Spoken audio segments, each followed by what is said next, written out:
대형 플랜트를 그만둔 이후에 저하고 또 저희 아내가 같이 파산을 하게 됩니다. 파산 상태였기 때문에 금융권에 자금을 융통할 수 있는 길이 전혀 없었고, 그 3년 반 동안이라는 기간 동안에는 제가 가정의 생활비를 한 번도 갖다 주지를 못했고요. 한 1년 반 정도는 사무실에 나와서 일을 하고, 한 2년 정도는 인력시장에 나갔습니다. 조금 돈이 모여지면 또 사무실에 나와서 하던 일을 계속하고, 그때 저희 아내가 요양보호사 하면서 근근히 가정생활을 꾸려갔었습니다. 가족이 다 함께 힘들었던 시기죠.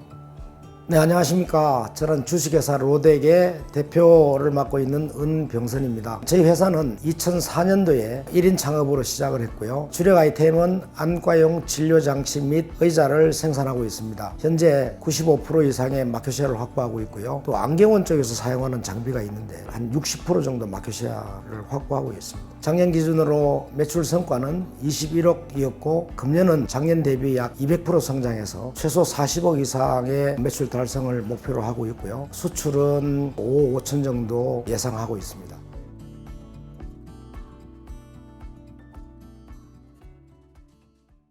대학을 갈 목표로 인문계 고등학교를 진학을 했지만 가정 형편상 취업 전선으로 뛰어들게 되었습니다. 그 당시는 상고나 공고를 나와야만 일자리도 많았고 취직도 잘 되는 시절이었는데, 저는 인문계 고등학교를 나왔기 때문에 취직하는 데 상당히 어려움이 있었고, 그 이후 국가 자격증도 따고 해서 롯데그룹에 입사를 하게 됐고요. 제가 롯데해무유 창업 멤버이기도 합니다. 거기서 설계를 다 배우게 됐고, 사업을 하게 된 동기는 롯데그룹이라는 대기업에 다 대졸자들만 있는데 저 혼자 고졸자였기 때문에 내가 여기서 커봐야 한양대 기획과 나온 과장님보다 더 클 수 있을까 고민이 있었고요. 나가서 내 사업을 해서 성장하는 게 낫겠다라는 판단을 했습니다. 12년간 직장 생활을 하다가 직장을 그만두고 개인 사업을 하기 시작했습니다.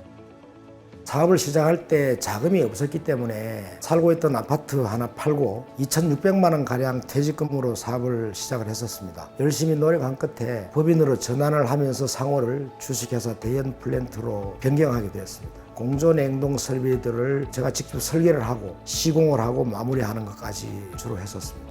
그 당시에는 저희 직원이 한 15명, 지금보다 더 컸죠. 30억 정도 매출을 했었고요. 경쟁 회사가 그리 많지는 않았었기 때문에 5억 이상 흑자를 내는 사업을 하고 있었습니다. 제가 일단 대기업 출신이고 지인들도 있었고 해서 롯데그룹도 있지만 CJ그룹, 백설햄, 한화그룹, 그분들을 찾아가면서 영업을 시작하게 된 것이 대기업들을 주로 거래하게 된 계기가 됐었습니다.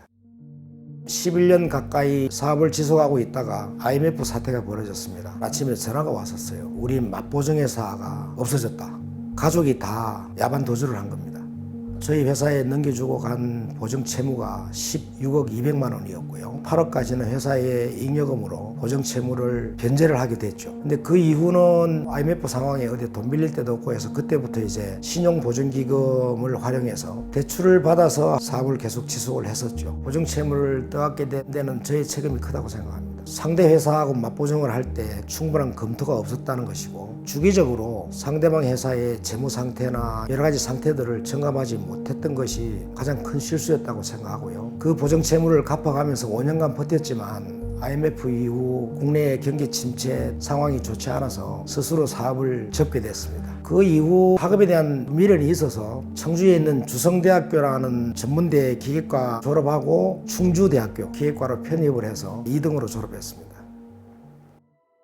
대형 플랜트 마지막 한 2년 동안에 냉동 공조 설비 분야에 조금 이름이 있는 사람이었기 때문에 주성대학교 기계과에서 겸임 교수로 강의를 했었습니다. 혼자 할 수 있는 일을 찾고 있던 중에 국내 총판을 하고 있는 성우메디칼에서 그 당시 학과장으로 계셨던 교수님을 찾아와서 일본 닭깎이 제품 모디파이 설계에 대해서 요청을 했었고, 그 이 교수님이 저한테 그 일을 토스해 줬고요. 제 심적으로나 시간적으로나 여러 가지 여력이 안 됐었고요. 그렇지만 회사를 접근하니까 과거 생각이 떠올랐던 거고, 제가 직접 성우메디칼로 찾아가서 지금도 개발의 필요성이 있다고 하면 내가 한번 해볼 용의가 있다. 그때 안과용 진료장치라는 아이템을 찾게 되었습니다. 처음에 이제 장비를 개발할 때 안과에 앉아도 몰라도 이 기능이 왜 필요한지, 왜 이런 시스템이 필요한지 아무것도 몰랐죠. 안과 의사, 지인을 찾아가서 왜 안과에 유니트 처어가 필요하냐, 개선점이나 불편한 점은 뭐가 있느냐, 그때부터 공부하기 시작한 겁니다. 제발로 많은 분들을 찾아다니면서 공부를 하기 시작을 했고요. 그 당시에는 돈이 아예 없었기 때문에 보증금 없는 5평짜리 지하실 하나 얻어서 거기서 혼자 성우메디칼에서 제공해준 중고 장비를 분해하면서 모디파이 설계를 하게 된 것이 지금 로젝이 현재 여기까지 오게 된 계기가 됐습니다. 일본 제품을 모디파이해서 한 40대 정도 판매하고 그 제품을 버렸습니다. 결국은 원가도 맞지 않고 생산성도 많이 떨어지고 해서 포기를 했었죠. 그리고 현재 판매하고 있는 제품은 그 이후에 새롭게 개발한 제품입니다.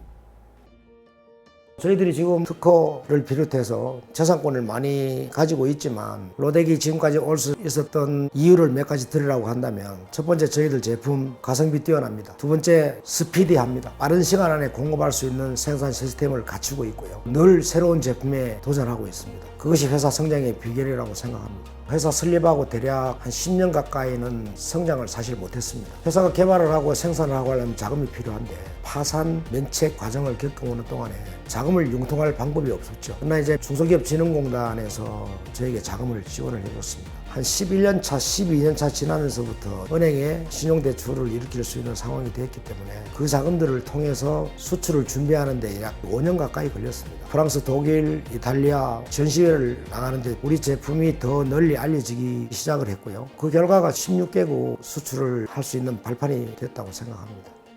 내가 열심히 한다는 것은 개인의 노력도 필요하지만 서로 주고받는 정보 상당히 중요합니다. 저희 회사가 이번에 새롭게 개발해서 7월 달부터 시장에 런칭한 제품이 있습니다. 이 제품을 개발하게 된 동기는 물환경보전법이 개정된다, 곧 국회를 통과할 예정이라는 정보를 입수했습니다. 5월 달부터 개발에 착수해서 국내에서 우리가 선두주자로 판매를 하고 있습니다. 정보력을 키우지 않으면 회사의 미래는 없다고 생각합니다. 저희 꿈은 이 사업을 시작할 때나 지금이나 마찬가지지만 로덱이라는 회사가 아시아를 대표하는 안과 유니체어 만드는 회사로 성장을 시키는 것이 꿈이고요. 매출 500억 이상에 도전할 수 있는 아이템을 새로 개발하고 성공시키는 것이 제 꿈입니다. 원래 개발자의 습성이기도 하지만 해결되지 않는 어떤 설계의 어떤 한 부분이 있을 때 누워있으면 계속 머릿속에서 생각이 나죠. 가끔 제가 혼자 F 용지 몇 장 들고 호프집에 가서 아이디어 떠오르는 대로 한번 그려보기도 하고 하는데요. 아침에 빨리 나가서 한번 제대로 그려보려고 내일 아침이 빨리 오기를 기다려주죠. 아마 이 설레임이 제가 이 회사를 그만두고 물려주는 그날까지 계속 될 거라고 믿고 있습니다.